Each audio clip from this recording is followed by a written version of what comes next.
팍스넷에서 레전드로 불리며 주식으로 성공하신 북극성님의 리먼 사태, 금융위기 후 매매 기법을 다룬 주식 연재물 3탄입니다. 기존 1탄과 2탄을 보시지 않아도 무방한 개별의 내용입니다. 투자해서 돈을 버신 분도 돈을 잃으신 분도 이 사연이 도움이 되었으면 합니다. 잘못된 매매 습관이 여든까지 간다. 오늘은 매매 습관의 중요성을 강조하고자 합니다. 단순히 잘못된 매매 습관만 고쳐도 시장에서 수익을 창출하는 것은 결코 어려운 일이 아닙니다. 많은 투자자들은 시장에 입문한 후 시간이 지날수록 시장이 만만치 않다는 사실을 깨닫게 됩니다. 처음에는 금방 부자가 될 것 같았던 자신감도 패배가 반복되면서 점점 사라집니다. 1에서 2년이 지나면 이제는 단순히 살아남기 위해 안간힘을 씁니다. 시장에 막대한 수업료를 바치며 스스로 깨달음을 얻으려 노력하지만 매번 실패로 돌아갑니다. 어느 날 그토록 원하던 나만의 투자 기법을 발견하기도 하지만 여전히 수익을 내기 어렵습니다. 왜 그럴까요? 시간이 흐를수록 잘못된 매매 습관이 깊이 자리 잡아 아무리 훌륭한 기법을 가지고 있어도 매매 원칙을 지키기 어렵기 때문입니다. 잘못된 매매 습관이 몸에 배면 아무리 좋은 기법도 소용이 없습니다. 하루에 단 3번만 쏴도 높은 적중률을 보이는 무기 나만의 투자 기법을 개발했더라도 손가락이 말을 듣지 않아 총알을 난사하다 보면 잘못된 매매 습관, 결국 총알이 떨어져 죽을 수밖에 없습니다. 마치 3살 버릇 80까지 간다는 말처럼 말이죠. 그렇다면 투자자들이 흔히 저지르는 대표적인 잘못된 매매 습관은 무엇일까요? 잘못된 매매 습관은 셀 수 없이 많지만 그 중에서 대표적인 몇 가지를 살펴보겠습니다. 첫째, 손절을 망설이는 사람입니다. 손절을 단호하게 실행하지 못하는 사람은 100점 100패입니다. 손절을 해야 할 위치를 모르거나 홀딩해야 할 위치를 판단하지 못하면 손실은 점점 커집니다. 손절은 계좌를 지켜줄 마지막 생명줄입니다. 위험에서 벗어나 목숨을 연장하고 수익을 얻을 수 있는 쓴보약이죠. 손절을 생명처럼 지키고 주저없이 실행할 수 있다면 이미 반은 성공한 것입니다. 주식 투자에서는 최소한 마이너스 10% 필자는 마이너스 7%의 손절 원칙을 지켜야 살아남습니다. 이를 벗어나면 물타기를 하게 되고 결국 계좌가 망가질 수밖에 없습니다. 손절매 원칙은 당신을 구원할 마지막 보루입니다. 둘째, 수익을 성급하게 잘라먹는 사람입니다. 손실에 민감하고 수익에 둔감해야 합니다. 시장에서 수익을 내는 비결은 간단합니다. 손절은 짧게, 수익은 길게 가져가면 승률이 낮아도 이길 수 있습니다. 하지만 추세가 바뀌었는데도 고집을 부리면 도로아미타불이 됩니다. 따라서 추세의 끝을 판단할 수 있는 매매 기법을 연마해야 합니다. 추세 추종 매매 원칙은 당신을 부자로 만드는 비결입니다. 셋째, 진입을 두려워하는 사람입니다. 진입할 최적의 조건은 손절 위치가 명확하고 수익을 볼 위치가 확실할 때입니다. 수익이 나기 어려운 진입은 관망하는 것이 좋습니다. 하루에 한 번이라도 명확한 진입 포인트를 찾아 과감히 진입해야 합니다. 진입을 두려워하면 돈을 벌 수 없습니다. 설령 진입이 잘못되었더라도 손절 원칙이 있으니 두려울 필요가 없습니다. 진입 맥점 원칙에서 과감한 진입은 당신을 행복하게 해줄 것입니다.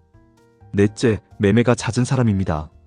무분별한 단타 진입은 생명을 단축시킬 뿐입니다. 잦은 매매는 수익을 올리기 어렵고 오히려 손실을 키우게 됩니다. 종로에서 뺨 맞고 한강에서 빰 맞는 식으로 양쪽에서 손실을 키우는 꼴이죠.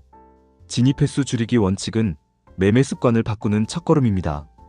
다섯째, 물타기를 습관적으로 하는 사람입니다. 손절 원칙을 지키지 못한 투자자들은 손실이 커지면 물타기를 시도합니다.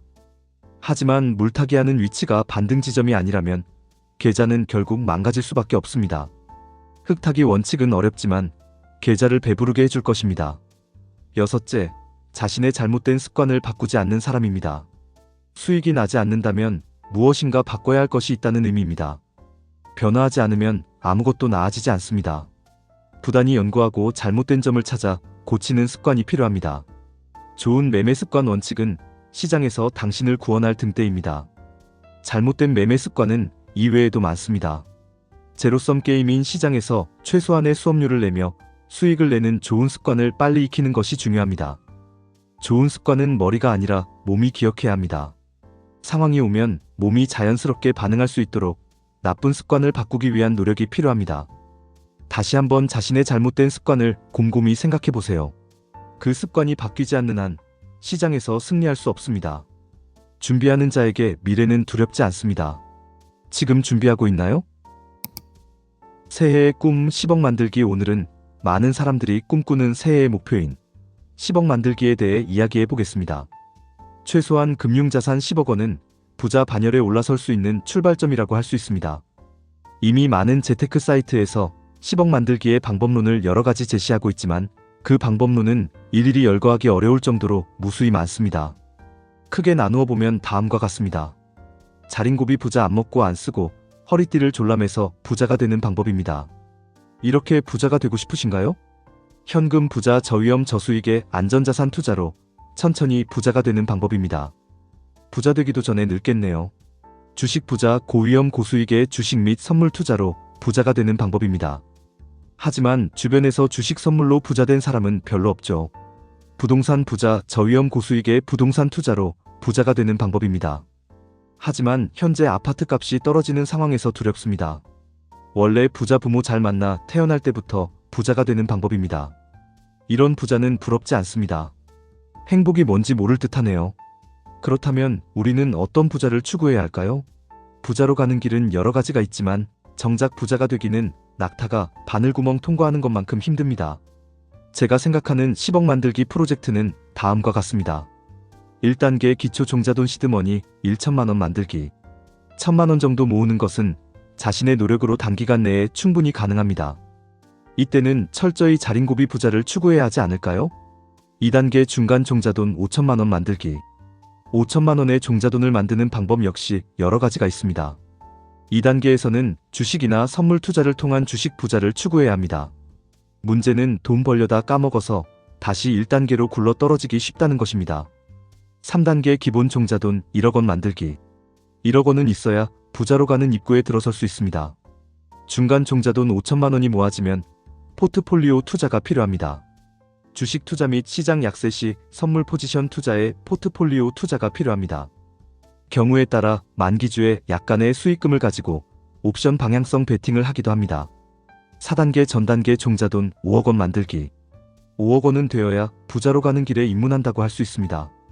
1단계부터 3단계까지 목표를 달성하신 분이라면 5억 원을 만드는 과정은 자기 나름대로 외길을 고수하면 될 수 있지만 2단계에서는 금융 포트폴리오 투자 및 부동산 또는 경매 투자를 병행하는 것이 바람직합니다.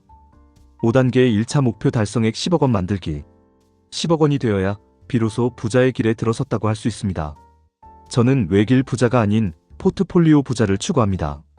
현금 부자, 주식 부자, 부동산 부자가 적절히 조화를 이루어야만 삼각 적립의 탄탄한 부자의 길로 들어설 수 있습니다.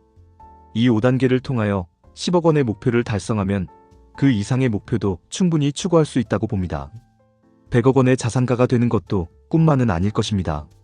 재테크 과정에서 기법도 중요하지만 그보다 더욱 중요한 것은 항상 욕심버리기와 마음 비우기라는 어려운 화두를 끊임없이 추구해야 한다고 생각합니다. 멋진 첫 출발로 우리 모두가 부자가 되어 경제적 자유를 얻는 그날까지 다 함께 노력하였으면 하는 마음이 간절합니다. 투자자의 성공 덕목을 생각해 봅시다. 오늘은 투자자로서 성공하기 위한 성공 덕목을 한번 생각해 보겠습니다. 주식 투자, 특히 선물 옵션 투자는 양날의 칼과 같다고 흔히들 이야기하죠. 기본기를 제대로 갖추고 투자를 잘하면 높은 수익률을 올릴 수 있지만 준비 없이 뛰어들면 쪽박 차기 십상입니다. 지금도 시장에서는 주식 투자나 선물 옵션 투자에서 대박을 터뜨린 몇몇 사람들에게 홀린 수많은 사람들이 종자돈을 잃고 쓰린 가슴을 부여잡고 퇴출되고 있는 현실입니다. 과연 하이리스크, 하이리턴인 이 시장에서 하이리스크 대신 하이리턴을 얻을 수 있는 방법은 무엇일까요? 그 방법론은 정말 여러 가지가 있을 것입니다. 수많은 기법들이 발견되어 왔고 어쩌면 지금도 누군가는 새로운 기법을 발견하려고 무진애 쓰고 있을 것입니다. 그러나 저는 기법 이전의 금융시장에서 성공하기 위해서는 투자자로서의 성공 덕목을 갖추는 것이 무엇보다도 중요하다고 생각합니다. 우리가 흔히들 성공의 반은 인내심이라는 말을 합니다. 과연 그것이 이 시장에서 무엇을 의미하는 것일까요? 그것은 시장에서 두 가지를 의미한다고 봅니다. 첫째, 진입맥점까지 기다리는 인내심. 진입 포인트가 올 때까지 장이 어떻게 움직이든 참고 기다리는 인내심이 필요합니다. 이를 위해서는 진입 횟수가 최소화되어야 하겠죠. 진입을 자주 하면서 수익을 낼 수 있는 사람은 극소수의 스캘퍼들 외에는 거의 없다고 단정할 수 있습니다. 둘째, 추세가 진행될 때의 인내심. 진입에 성공하면 추세가 진행되는 중에 나오는 세력의 휩소를 간파하고 견딜 줄 아는 인내심도 필요합니다. 캔들의 움직임을 견디지 못하고 이리저리 휘둘리다 보면 결국 남는 것이 없습니다. 결론적으로 매매에서 성공할 수 있는 비결의 반은 바로 추세 추종 매매라고 할 수 있습니다. 즉, 추세가 예상될 때까지 끈질기게 인내하고 일단 추세가 터지면 그 끝날 때까지 또 끈질기게 인내하는 인내심이야말로 투자자가 가져야 할 첫 번째 성공 덕목입니다. 내 것이 아니라면, 내가 벌 수 있는 곳이 아니라면 꼭 참아야 하며 일단 내 것으로 만들면 완전히 내 것으로 가져갈 때까지 또 꼭 참아야 할 것입니다. 문제는 이 두 가지 인내심의 성격이 다르다는 것입니다. 첫 번째 인내심은 새가슴 유형이 잘 가지는 것이고 두 번째 인내심은 무대뽀 유형이 잘 가지는 것입니다. 따라서 이와 같이 상충되는 인내심을 동시에 가질 수 있는 덕목을 갖추고자 끊임없이 노력해야 할 것입니다. 성공의 나머지 반은 무엇일까요? 투자자의 성공 덕목의 두 번째는 평상심 내지 일관성이라고 생각합니다. 많은 사람들이 일단 진입하면 캔들의 움직임에 따라 가슴이 두근거리고 심장이 벌렁거리는 경험을 많이 합니다. 특히 아침 장 시작 전에는 진입도 하기 전에 괜히 긴장되는 경우가 많습니다. 평상심 역시 두 가지로 나눌 수 있습니다. 첫째는 매수 또는 진입하기까지 인내심을 갖는 동안 장이 어떻게 움직이든 평상심을 유지하는 것입니다. 둘째는 매수 또는 진입이 되어도 마음이 평안한 경지에 오르는 평상심을 유지하는 것입니다. 문제는 인간이기에 이러한 평상심을 장중 유지하는 것이 결코 쉽지 않다는 것입니다. 이러한 성공의 두 번째 덕목인 평상심을 유지할 수 있는 방법은 무엇일까요? 그것이 바로 손절 원칙입니다. 손절은 나를 지켜주는 안전벨트이자 생명선이며 만인에게 적용되는 공리입니다. 이러한 손절 원칙은 어떠한 경우에도 예외를 허용하지 않는 일관성을 유지해야 합니다. 바로 이 일관성이 평상심을 유지시켜줄 수 있는 무기입니다. 손절당하는 것은 큰 추세를 먹기 위한 미끼라고 생각하십시오. 상대를 KO시키기 위해서는 나도 가벼운 잽은 몇 번 맞아줘야 하는 법입니다. 손절을 걸지 않으면 다계약자의 경우 필경 물타기로 들어가게 됩니다. 그러면 그 결과는 불보듯 뻔하겠죠. 세 번째 성공 덕목은 과감성입니다. 평상심을 유지하면서도 때가 되었다 싶으면 과감하게 덤빌 줄 아는 기세가 필요합니다. 평상심은 어떤 상황에 부닥치더라도 대처할 수 있는 힘을 주고 과감성은 승부를 걸어야 할 때 필요한 덕목입니다. 웅크리지 않으면 빠른 순발력을 기대할 수 없습니다. 따라서 언제든지 저지를 수 있는 기세를 평상심으로 가린 채 매매에 임해야 합니다. 마치 발톱은 숨긴 채 유유자적 평상심으로 사냥감에 접근하는 맹수와 같아야 합니다. 문제는 언제까지 평상심을 유지하고 어느 순간 기세를 몰아 과감하게 덤벼들어야 하느냐입니다. 이는 시장이라는 정글에서 살아남기 위해 본능적으로 체득해야 할 수치일 것입니다. 그러나 본능 이전에 차트에서 새로운 추세가 시작되는 변곡점이 오면 기다렸다가 과감하게 지르는 용기가 필요합니다. 네 번째 성공 덕목은 절제심입니다. 일단 성공적으로 진입하였더라도 청산 자리를 읽을 줄 알아야 수익을 극대화할 수 있습니다. 추세를 먹겠다고 홈런만 노리고 수익이 발생했는데도 배짱을 부리면 오히려 손실을 보게 되는 경우가 많습니다.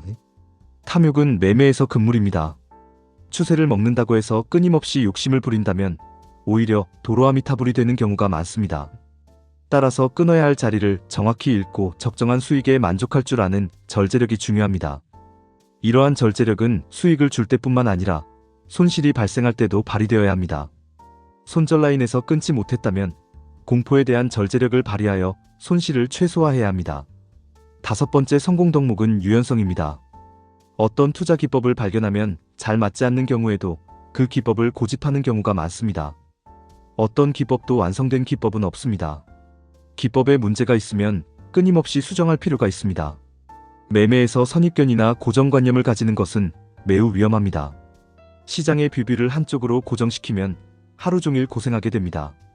특히 파생은 콜과 풋, 그리고 무포의 세 가지를 유연하게 넘나들어야 합니다.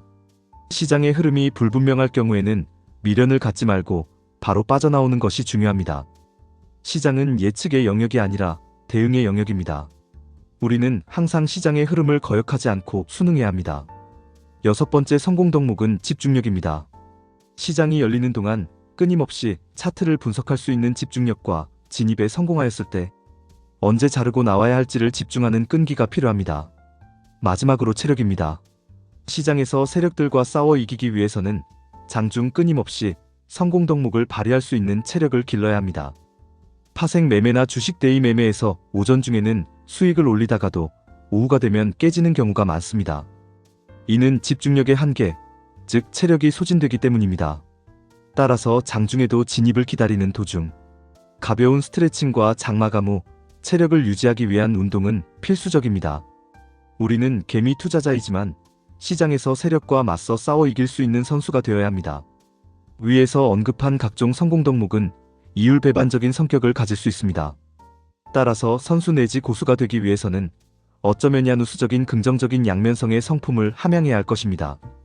결국 시장에서 승리하는 길은 인격을 둬야 하는 과정일지도 모릅니다. 투자자로서의 성공은 단순히 기술적 분석이나 기법에 국한되지 않고 인간으로서의 성숙도와 깊은 관련이 있습니다. 결론. 투자자의 성공 덕목은 인내심, 평상심, 과감성, 절제심, 유연성, 집중력, 그리고 체력을 포함하여 많은 요소들이 있습니다.